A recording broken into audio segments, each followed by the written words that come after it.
Right, so if you can imagine that this is your beautiful blanket and you're going to block this, and as you can see, really this is quite a good shape. I'm sure most of your blankets will be. Different with this little swatch, I haven't really got a border on, but I can show you really what the process is. So what we're hoping to have is a blanket that measures the same at this end as it does at this end, and we have the same long lengths measuring the same as well. So to start with, I'm going to pin the top.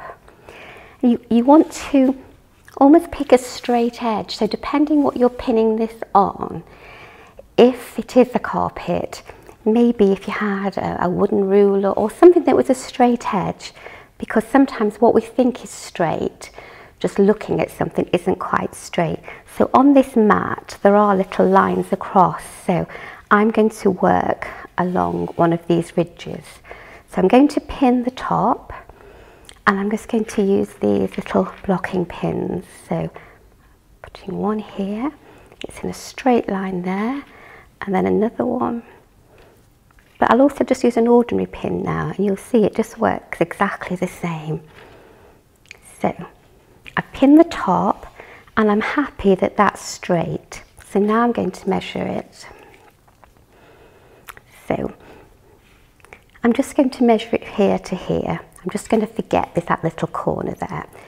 That won't be on your blanket. So if I bring that across, that's 14 centimetres. So what I'm hoping for is that at the end of my blanket, let's hope yours is a lot bigger than 14 centimetres, otherwise we may have gone wrong a little bit.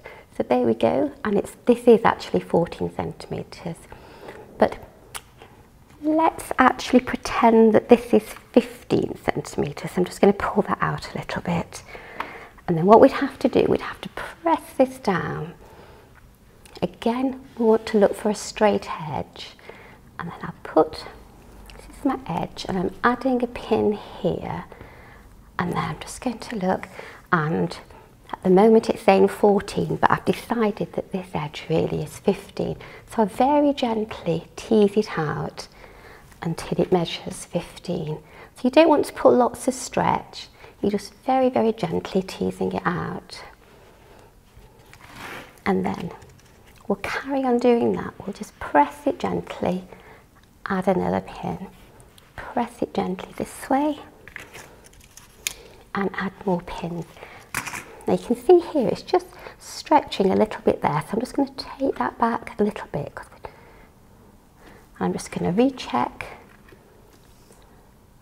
and we've got it to 15.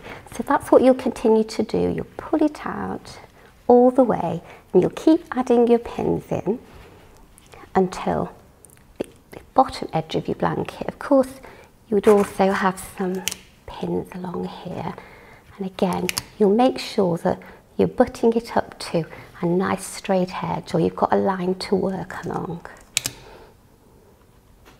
Here we go, and we carry on doing that until the whole of the blanket is the same measurement. It's 15 centimetres wide all the way along. And then what we want to make sure is that the long lengths here also measure the same. Now if you've got a nice straight edge here and a nice straight edge there, it should be nice and square and fine. But let's just double check. Let's see what this measures. So whoops. So this is, if I move it along a little bit, 39 centimetres at that edge. Let's see what it is here. You can see it's actually 40 here. So what we would need to do is unpin this a little bit and just stretch that down.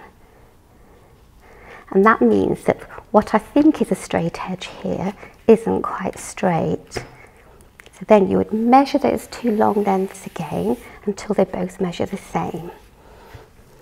You have to remember though, we're not making watches, we're making just beautiful blankets that you're going to snuggle under. I can't think that anybody's ever going to say that's 3 millimetres out that side, so really don't stress too much about it. Then when you're happy, when you feel you've got it just about right, what you need to do is then just spray just a little mist of water. That was a bit ferocious, that one. There we go. Now I've closed it. You see, never ever use props when you're doing videos, or if you are, test them first. So I've given that a gentle spray of water, and then I'm just going to leave it overnight, and then by tomorrow it should be perfect. It sort of sets itself really, and then all you'll do is take your pins out and you're all ready to go. Hope that's helped.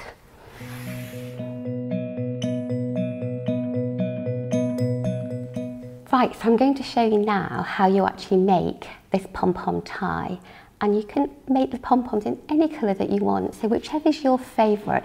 You're going to have a little bit of each of the different colours over, but whichever you prefer, or the one you've got the most of. So as you can see here, I've used 6 different colours altogether. I've put 3 at each end. So maybe before I talk about the pom-poms, I'll just remind you about how to make the tie. So the tie is almost like when you first start making your blanket. You make a long chain, and then you're going to do a couple of rows of double crochet. And your tie needs to be long enough to wrap nice and comfortably around your blanket. But all the information is in the pattern. So here's the tie all made. Here's another tie with the pom-poms added. So you can see how pretty that looks. So you can use a pom-pom maker, and there are lots of pom-pom makers out there, or you can make a pom-pom maker yourself, which is just using some cardboard. So I've got some cardboard, I've made 2 circles.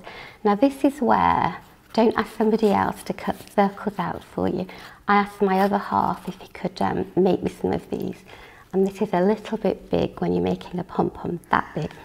So that's why my sample pom-pom is huge.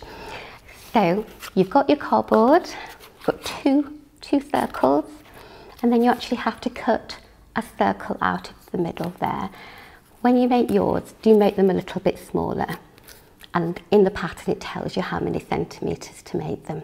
So I've got my two circles, and I'm going to pick some of my yarn up.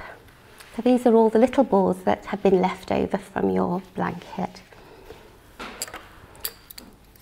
So I'm just going to show you with a small length of yarn. You'd probably take a bigger length of yarn than this, because you can roll it in a small ball that to start with will fit in and out of here. But just to show you quickly. So I've got it double here, but you could actually have it and have 4 lots of yarn, then it's much quicker to do. So I'm just going to put that through, put it round like that, and then literally all you do is go round and round and round. You keep adding more and more yarn, and you carry on.